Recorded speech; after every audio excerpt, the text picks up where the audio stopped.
حضرت برا بن مالک نا 12 سال کی عمر ہے، 12 سال. نبی پاک گلی سے گزر رہے تھے تو دوڑ کے آ گئے، آ کے نا حضور سے چمٹ گئے.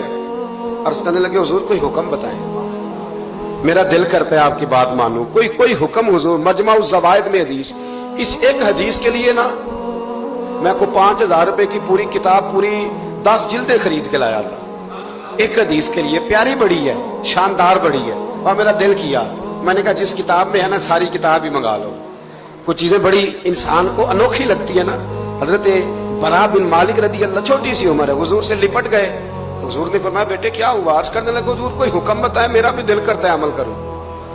تو حضور نا چھوٹے چھوٹے کام بتاتے ہیں دکان سے. یہ بچوں کو یہی بتانا ہوتا ہے نا، دکان سے لے آ، یہ کر دے، فلاں کو بلا لے. لیکن حضور ان کی غیر موجودگی میں ان کا ذکر بڑا کرتے.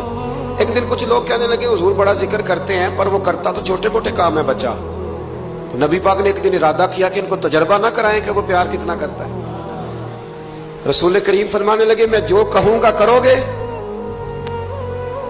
حضور کروں گا. فرمایا جاؤ اپنے باپ کی گردن کاٹ کے لاؤ. تو وہ دوڑے. ایک روایت میں ہے کہ مولا علی کے گلے میں تلوار لٹک رہی تھی، یوں کھینچی اور اس نے جذبات سے دوڑے کہ حضور نے فرمایا اسے پکڑ لو ورنہ یہ گردن کاٹ بھی لائے گا. پکڑ لو اسے ورنہ یہ کاٹ دے گا. اللہ کی قدرت کے تھوڑا وقت گزرا تو وہ بیمار ہو گئے.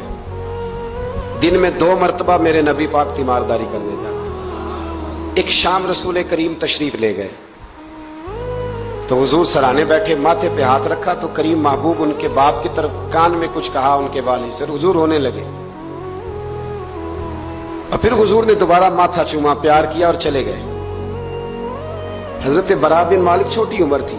کچھ نے لکھا طلحہ بن برا نام تھا ان کا.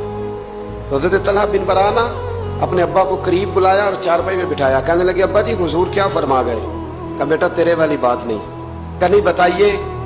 کہا نبی کریم علیہ السلام نے فرمایا کہ شام کو نا میرے طلحہ کا انتقال ہو جائے گا اور جب اس کی روح پرواز کر جائے تو مجھے خبر کرنا، میں آ کے جنازہ پڑھاؤں. ٹھنڈ بڑی تھی مدینے میں، ٹھنڈ بڑی تھی. حضرت طلحہ نے نا اپنے باپ کا ہاتھ پکڑا اور اپنے سینے پہ رکھا. کہنے لگے ابا حضور تو جو فرما گئے پر میری وصیت یاد رکھنا. نبی پاک کے دین کا قانون یہ ہے کہ جب کوئی انتقال کر جائے تو جلدی دفن کرو. اس طرح کرنا، رات کا وقت ہوگا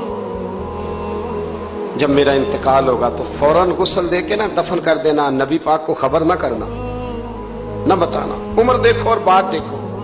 کہا حضور کو کیوں نہیں بتانا؟ حضور خود فرما کے گئے ہیں. تو کہنے لگے رات کا وقت ہوگا تو جن گلیوں سے حضور نے گزر کے آنا ہے نا وہ یہودیوں کے محلے ہیں. ایسا نہ ہو کہ میرے جنازے کی وجہ سے کوئی یہودی میرے نبی کو تکلیف دے دے. میرے جنازے کی وجہ سے، جنازے کی وجہ. یہاں کہتے ہیں حضرت صاحب مجھے بڑا پیار ہے آپ سے پر میرے گھر ضرور پہنچے، جیسے مرے یا جیے وہاں شام کو آپ کو پہنچنا پڑے گا. میرے رسول کریم علیہ السلام کے غلاموں نے دیکھو انداز محبت کیا بیان فرمایا. کہا نبی پاک کو تکلیف نہ ہو میری وجہ سے، میرا جنازہ خود ہی پڑھ کے مجھے دفن کر دینا. ان کا انتقال ہو گیا، رات کو دفن کر دیا. صبح حضور تشریف لائے، وہ محبوب جنہیں اللہ نے غیب کے خزانوں کی کنجیاں عطا فرمائی. فرمایا بتایا کیوں نہیں؟ مجھے بتاتے میں خود جنازہ پڑھتا. میں خود نہ قبر میری تے میرے اپیرا جے کر پاویں پھیرا، قبر دے اندروں ہڈیاں اٹھ کے مجرا کر سن تیرا. کہا بتایا کیوں نہیں، خبر کیوں نہیں کی؟ میں جنازہ پڑھتا، میں خود پہنچتا.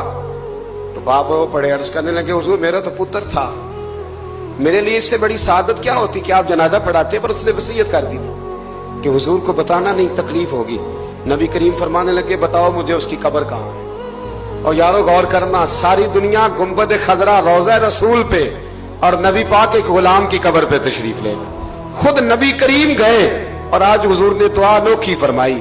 فرمایا اے اللہ جب میرا طلحہ تجھ سے ملے نا تو ذرا اس سے مسکرا کے بات کرنا جو تیری شان کے لائق. رسول اللہ کی محبت، نبی پاک کی غلامی، رسول اللہ کا پیار.